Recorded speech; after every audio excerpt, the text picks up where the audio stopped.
माँ जी को मिला सबक। माँ जी, यह तो वाकई बहुत खूबसूरत साड़ी है। हाँ, मेरे पग फेरे पर मेरी अम्मा ने दी थी, बहुत संभाल कर रखी थी। पर अब तुम पहन लेना अपनी बेटी की शादी में, और यह लो शादी में खर्च करने के लिए 5,000। कोई कमी ना रखना शादी में। भाव विभोर हो रज्जो धोबिन की आंखें छलछला उठीं। सच में फरिश्ता हो माँ जी तुम। मैं यह रुपए धीरे धीरे चुका दूंगी, कहकर वह दरवाजे की तरफ बढ़ चली। इधर यह सब देख माँ जी की बहू भुनभुना रही थी, जब देखो सबको बिगाड़े रहती हैं।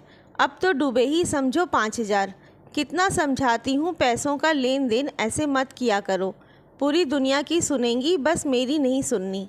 अलका की सास शीला देवी एक कोमल हृदय की महिला थीं। उनका मेल जोल धोबी, चौकीदार, दूध वाला, सब्जी वाला, पेपर वाला आदि से कुछ ज़्यादा ही था। सबकी मदद करना उनके स्वभाव में था। दिवाली होली में बढ़ चढ़कर त्योहारी देती। इसके अलावा भी कभी कभी रुपए पैसों से इन सब की मदद करती रहती। ऐसा नहीं कि अलका को अच्छा नहीं लगता। वह कोई पत्थर दिल इंसान नहीं थी। बस उसे एक भय रहता कि कहीं कोई ऐसी कोमल हृदय वृद्धा का गलत फ़ायदा ना उठा ले। रोज ही तो अखबार धोखाधड़ी के समाचारों से भरे पड़े रहते हैं। फिर यह भी तो सच है, जहाँ विश्वास है वहाँ छल भी है। इसलिए अलका को लगता, ना विश्वास करो ना छलने का मौका दो। इसके विपरीत शीला देवी को सबका दर्द अपना लगता। किसी की भी परेशानी वो देख नहीं पाती। कभी पुराना तो कभी नया सामान देकर वह सबकी मदद करती। परसों ही दूध वाला राजेश 100 रुपये साइकिल सुधारने के लिए ले गया है। अक्सर ही सब्जी वाले से वह छुट्टे पैसे नहीं लेती हैं। सबसे ज़्यादा मुँह लगी है काम वाली सुलेखा। घर आते ही सबसे पहले शीला देवी उसे गर्मा गर्म नाश्ता कराती, फिर वह झाड़ू पोछा लगाती। अलका का दिमाग तब ज़्यादा गर्म हो जाता जब वह कोई नई डिश बना रही होती और सासू माँ सुलेखा को रोक लेती। अरे रुक सुलेखा, यह खाकर ही जाना। रज्जो धोबिन के जाते ही अलका ने फिर कोशिश करी समझाने की। माँ जी, इन लोगों से थोड़ी दूरी बनाकर रखनी चाहिए। आप भोली हैं, सब पर विश्वास कर लेती हैं, पर यह दुनिया बहुत बुरी है। कब कौन आपको लूट ले जाए पता ही नहीं चलेगा। मगर शीला देवी ने अपनी दलीलें रख दी। देखो बेटा, दुनिया वैसी ही है जैसा हम इसे बनाते हैं। मुझे तो आज तक कोई बुरा नहीं मिला। मैंने सबकी मदद करी, सब पर भरोसा जताया और इसके बदले हमेशा ढेर सारा प्यार व सम्मान पाया। दूसरे दिन जब अलका बस स्टॉप पर उतरी तो उसका बैग कॉपियां जांचने के लिए लाने की वजह से काफ़ी भारी था। एक हाथ में लैपटॉप बैग, दूसरे बैग में 2 बंडल कॉपियां। 2 कदम चलते ही हाँफ गई। तभी सब्जी वाला राजू आ गया। लाइए मैडम जी, हम पहुंचा देते हैं। उसने एक बैग ले लिया। अरे रहने दो, मैं उठा लूँगी। ऐसे कैसे मेम साहब, बहुत ही अच्छी हैं अम्मा जी, इतना करती हैं हमारे लिए, तो हमारा भी तो कुछ फ़र्ज़ बनता है। अभी 2 महीने पहले मेरी बीवी अस्पताल में थी। अम्मा जी ने तुरंत 7,000 रुपये दिए, मेरी बीवी और मुन्ने की जान बचा ली। आंखों के कोर पोंछता राजू बहुत कृतज्ञ लग रहा था।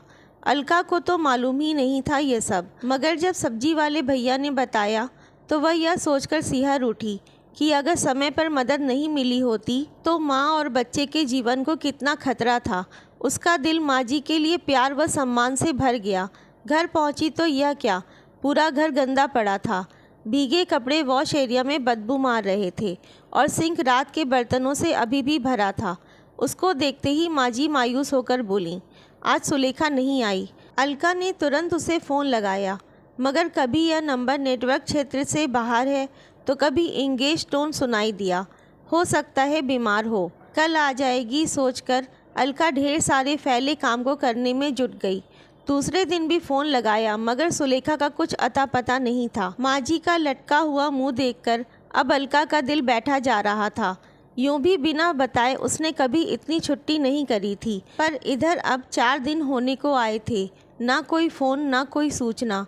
उसने पड़ोस में रहने वाली शर्मा भाभी से बात की तो एक अलग ही खबर पता चली। घबराकर उसने माँ जी को सब कुछ सच सच बताने के लिए कहा। तब जाकर माँ जी ने मुँह खोला।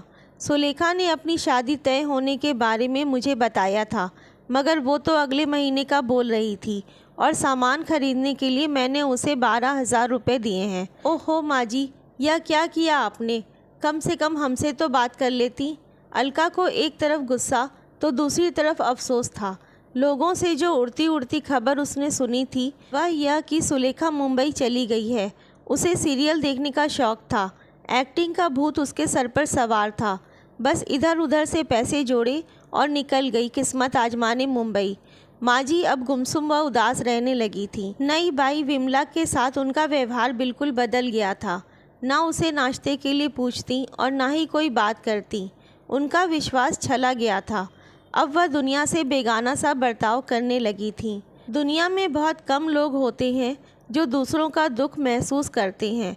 उन कम होते लोगों में से एक नाम और कम हो गया था, शीला देवी का। जो हाथ खोलकर मदद करते थे वह घबराकर सिकुड़ गए थे, ढीले ढाले बेजान पड़े थे। माजी अब उन लोगों से कटने लगी थी।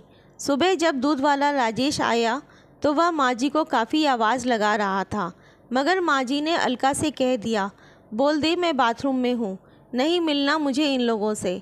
ऐसे ही दोपहर में जब धोबिन रज्जो आई तब भी माजी उससे कन्नी काटती रही। अलका कह दे मैं सो रही हूँ।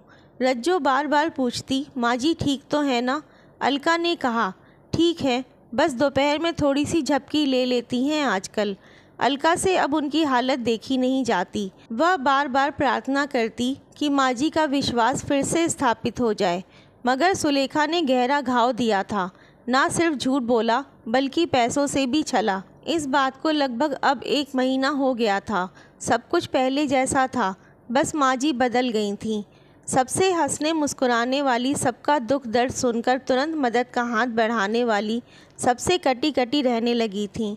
आज जब अलका घर में घुसी तो माजी न सिर्फ चहक रही थी बल्कि वह बच्चों सी उछल रही थी। देखा बहू, मैं ना कहती थी दुनिया बुरी नहीं है। सुलेखा ने यह पत्र भेजा है और एक चेक भी दिया है 12,000 का। सच माजी, खुद ही पढ़ लो। प्रणाम माजी, आपकी वजह से मैं अपने भाई का कैंसर का इलाज यहाँ मुंबई में करवा पाई। आपके आशीर्वाद से वह स्वस्थ हो गया। आपको जानकर खुशी होगी कि अब मैं सीरियल्स में भी काम करने लगी हूँ। मुझे छोटे मोटे रोल मिलने लगे हैं। मैंने इतने पैसे जोड़ लिए हैं कि अब मैं आपका कर्ज उतार सकती हूँ, इसलिए आपको चेक भेज रही हूँ। जल्दी जल्दी आना पड़ा, इस वजह से आपको बता नहीं पाई। फिर यहाँ आकर इतना उलझी कि 1 महीना दुनिया से कट गई। माजी सच माने, आप जैसे लोगों की इस दुनिया में बहुत ज़रूरत है जो दूसरों का दुख महसूस करें। आपकी सुलेखा। चेक माजी को थमाकर अलका ने पत्र अपनी अलमारी में छुपा दिया। माजी भले ही ना पहचाने, उसके पति तो उसकी लिखाई पहचानते हैं। दूसरे दिन सुबह जब अलका उठी तो दूध वाले राजेश की खिलखिलाती हंसी और माजी का उच्च स्वर उसके कानों में गूंज रहा था। माजी उससे कह रही थी, क्या बार बार अपनी खटारा साइकिल सुधारते रहता है, नई ले ले, कुछ मदद मैं कर दूंगी। अलका पुरानी माजी को पाकर खुश थी। वो क्यों लोगों से कटे या शर्मिंदा हों, लज्जा तो उन्हें आनी चाहिए जो किसी के विश्वास को ठगते हैं। पर माजी ने भी सबक सीखा था। अब वे थोड़ी सावधानी रखने लगी थीं और अब बिना अलका की सलाह के पैसों का लेन देन नहीं करती थीं। आपको ये कहानी कैसी लगी कमेंट करके ज़रूर बताएं। कहानी अच्छी लगी हो तो लाइक और शेयर करें और चैनल पे नए हैं तो सब्सक्राइब करना ना भूलें। धन्यवाद।